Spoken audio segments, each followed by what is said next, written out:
Hello বন্ধুরা, কেমন আছেন সবাই? ভিডিও শুরুতেই সকলকে জানাই বৃষ্টি ভেজা শুভ সকাল।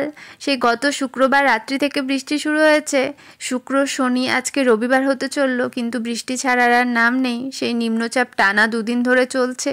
তো আশা রাখবো আজকের ভিডিওটি শুরু থেকে শেষ অবধি আপনারা দেখবেন ও আমার পাশে থাকবেন ও আমায় অনেকখানি ভালোবাসা দেবেন বন্ধুরা।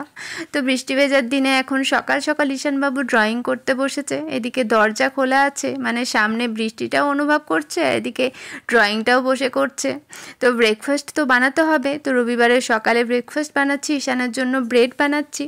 তো ঈশান ব্রেডটাই রবিবার খেতে পছন্দ করে, আর এমনিতে রবিবার একটুখানি অন্যরকম ব্রেকফাস্ট সবাই পছন্দ করে। তো দুটো ব্রেড আমি বাটার দিয়ে দিয়েছি আর দুটো দিয়েছি জ্যাম দিয়ে।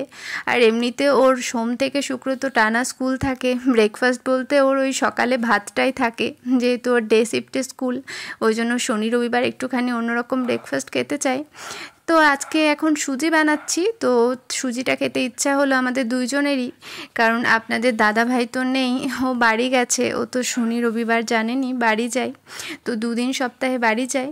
এদিকে শনিবার যেদিন বাড়ি গেল সেদিন না প্রচণ্ড বৃষ্টি ছিল, ও ভোরবেলার দিকে বাড়ি গেছে। তো আমি দেখুন এখানে আলু আর টমেটো আর পেঁয়াজটা কেটে নিয়েছি, আর ডিমটা সিদ্ধ করে রেখেছি। বুঝতেই পারছেন আশা করি যে ডিমের ঝোল হবে। আর এদিকে মশলাটা আমি শিলেই বাটবো, কিন্তু তার আগে একটু আলুর বড়া করে নেব বেসনটা ফাটিয়ে, কারণ আলুর বড়াটা ঈশান ভাত দিয়ে খেতে ভালোবাসে।